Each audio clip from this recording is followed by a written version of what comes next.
अस्सलामुअलैकुम हम शाम शरीफ के सॉल्व क्वेश्चंस कर रहे थे। तो क्वेश्चन नंबर 10 हम कर चुके थे।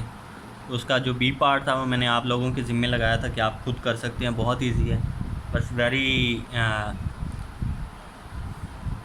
वेरिएबल को वेरिएशन देनी है उनको, इंडिसेस को, और उसके बाद वो क्रोनेकर डेल्टा की डेफिनेशन अप्लाई करके तो आसानी से क्वेश्चन सॉल्व हो जाता है।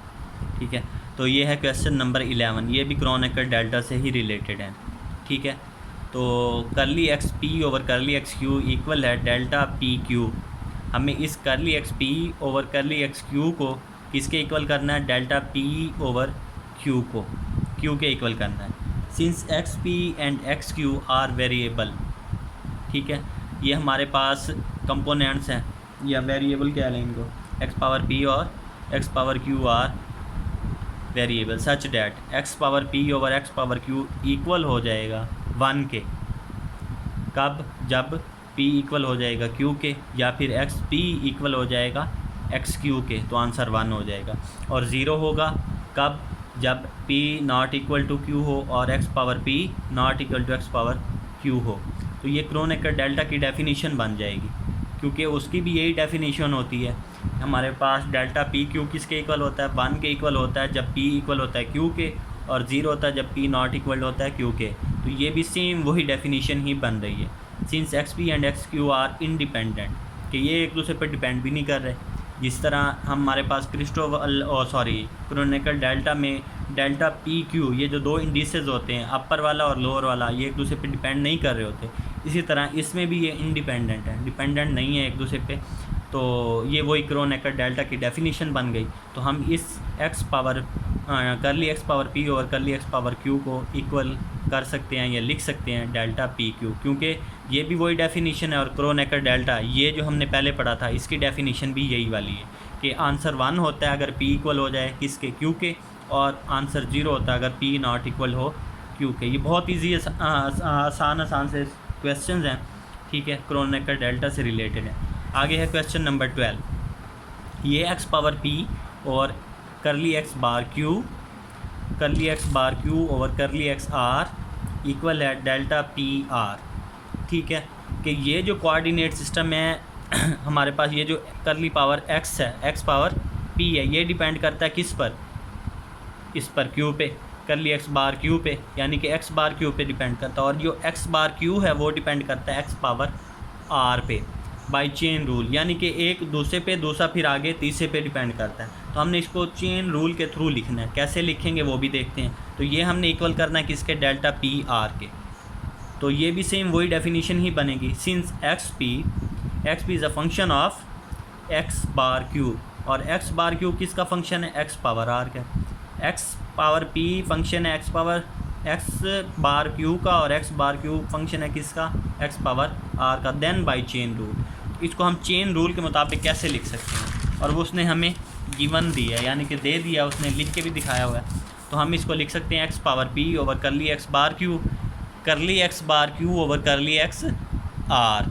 तो ये हमारे पास, अगर ये कैंसिल आउट करें तो पीछे हमारे पास क्या बनता है? Curly x p over curly x r, जो कि क्रोनेकर डेल्टा होता है। ये हम जानते हैं। जब भी हम ट्रांसफॉर्मेशन लॉ को हम यूज़ करते हैं और किसी को कंटेक्ट करते हैं, जो बाकी जो बच जाता है वो क्रोनेकर डेल्टा की डेफिनेशन उस पर अप्लाई होती है और क्रोनेकर डेल्टा बन जाता है।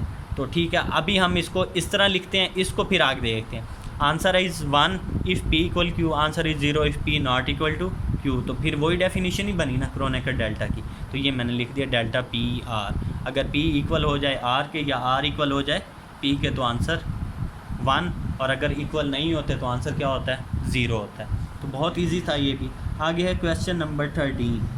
अब उसने कहा है जी a बार p इक्वल है करली एक्स बार p और curly x q a q, और प्रूफ हमने करना है ए क्यू इक्वल है curly x q over curly x bar p a bar p, यानी कि एक्स बार कोऑर्डिनेट सिस्टम में हमारे पास एक टेंसर है, उसको हमने वापस दोबारा किस में चेंज करना है?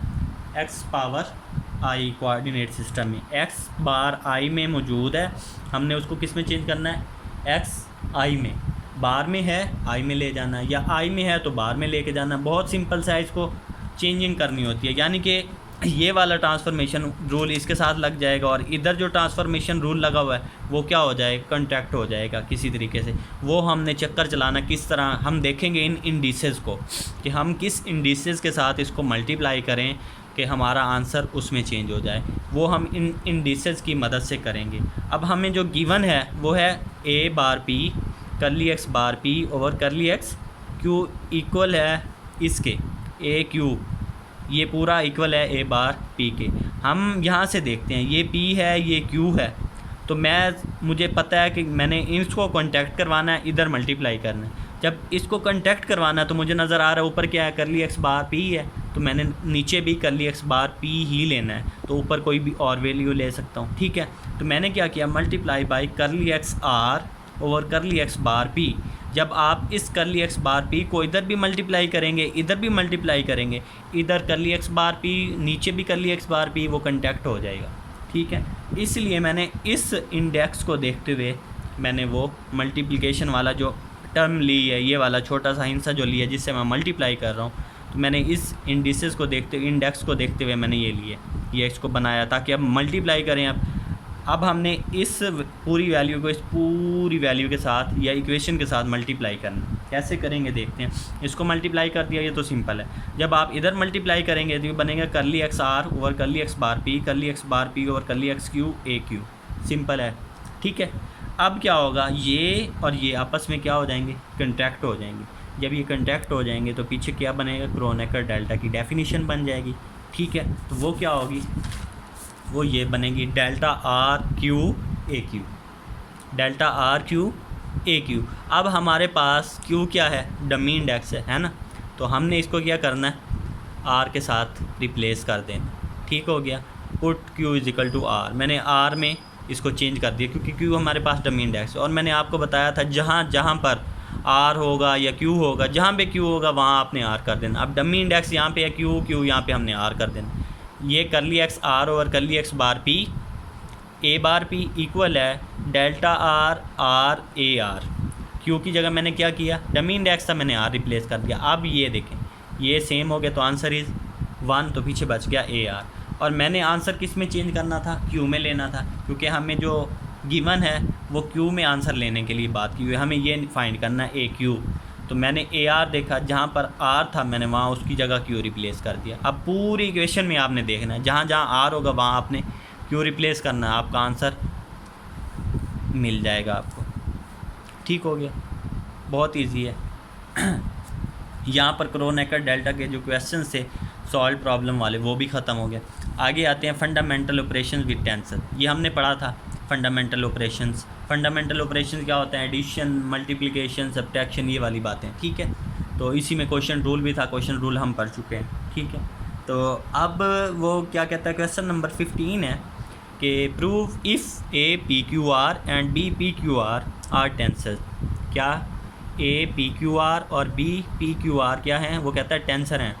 There sum and difference are also tensor. ये हमने प्रूव करना है, हमने प्रूव करना है इस टेंसर का और इस टेंसर का सम क्या वो भी टेंसर आता है या नहीं, और इन्हीं का डिफरेंस क्या वो भी टेंसर आता है या नहीं। और ये हम पढ़ चुके हैं कि दो टेंसर्स का सम अगेन टेंसर आता है और सेम रैंक और सेम टाइप का होता है। ठीक है, given that A p q r and B p q r tensor, now by transformation law of tensor.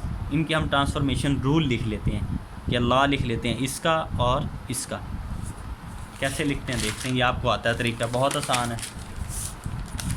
तो ये लिख लिया, ये इक्वेशन नंबर 1 बन गई, ये इक्वेशन नंबर 2 बन गई। दोनों लॉज लिख लिए 1 और 2 के लिए, ए के लिए भी और बी के लिए भी।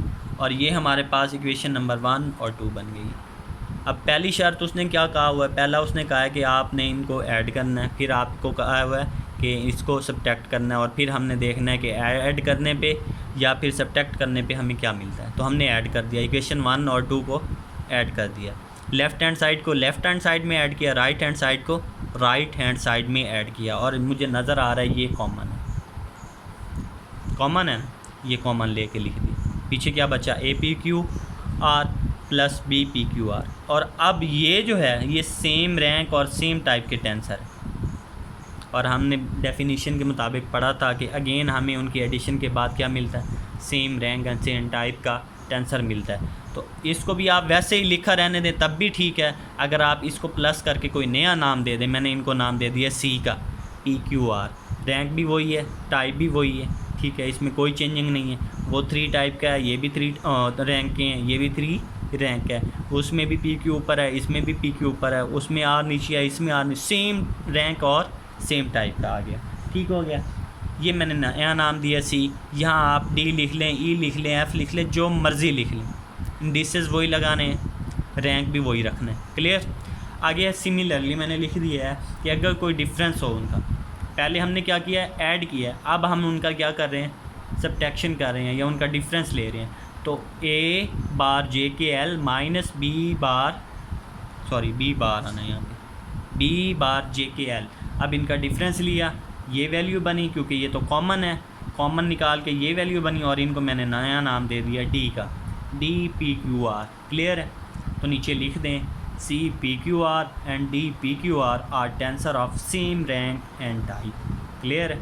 बहुत इजी का आज का टॉपिक था हमारा, जो क्वेश्चन थे, टॉपिक तो नहीं था, क्वेश्चन थे। इसके आगे कंटेक्शन के हैं एक दो मल्टीप्लिकेशन के हैं, वो इससे भी ज़्यादा आसान है। आउटर मल्टीप्लिकेशन और इनर मल्टीप्लिकेशन वो आप लोगों को पहले से आती है, हमने पढ़ चुके हैं हम लोग, तो वो करके इंशाल्लाह फिर आगे बढ़ेंगे क्रिस्टोफल सिंबल्स की तरफ, उनके ट्रांसफॉर्मेशन लाज करने हैं, और एसोसिएटेड टेंसर जो हमने पढ़े थे और उनका एक प्रूफ था कि कोवेरिएंट डेरिवेटिव वहीं से बनता, वो कैसे बनता वो भी देखें, ठीक है। अल्लाह हाफ़िज़।